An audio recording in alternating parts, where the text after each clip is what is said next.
Baik, hari ini saya akan melanjutkan materi mengenai minimum spanning tree, dan di video sebelumnya kita sudah membahas mengenai algoritma prim, dan di video kali ini saya akan menjelaskan mengenai algoritma Kruskal.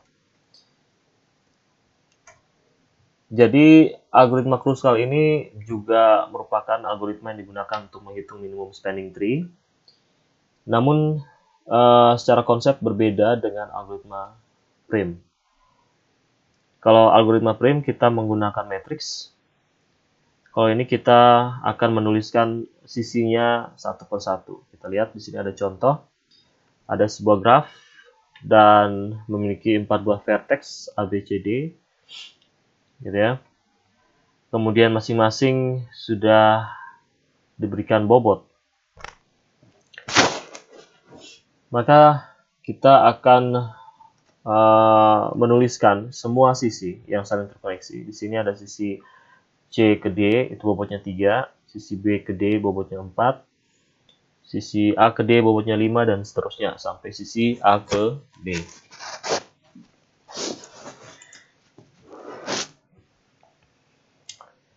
Nah, cara penulisannya adalah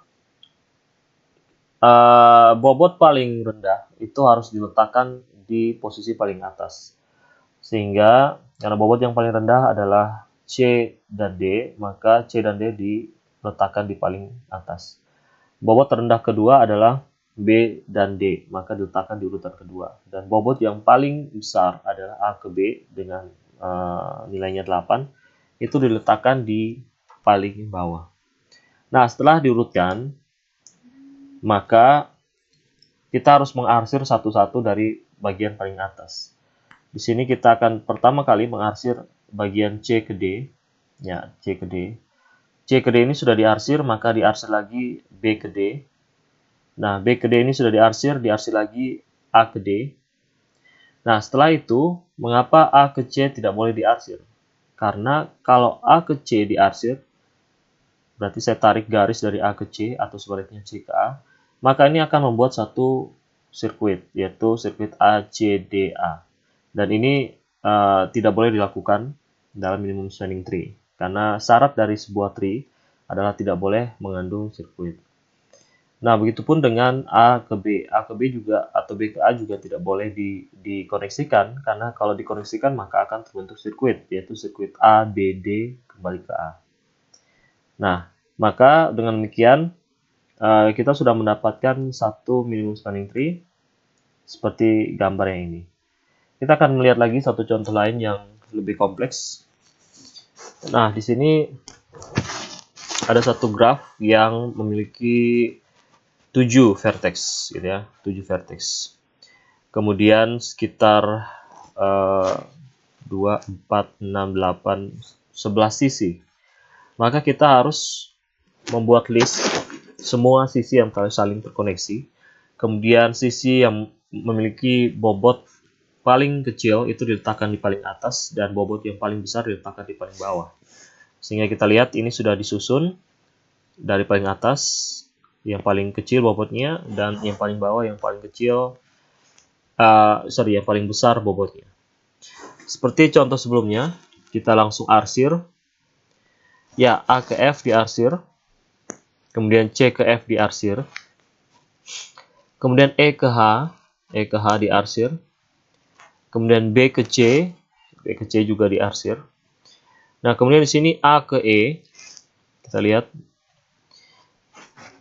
A ke E juga diarsir. Kemudian F ke H.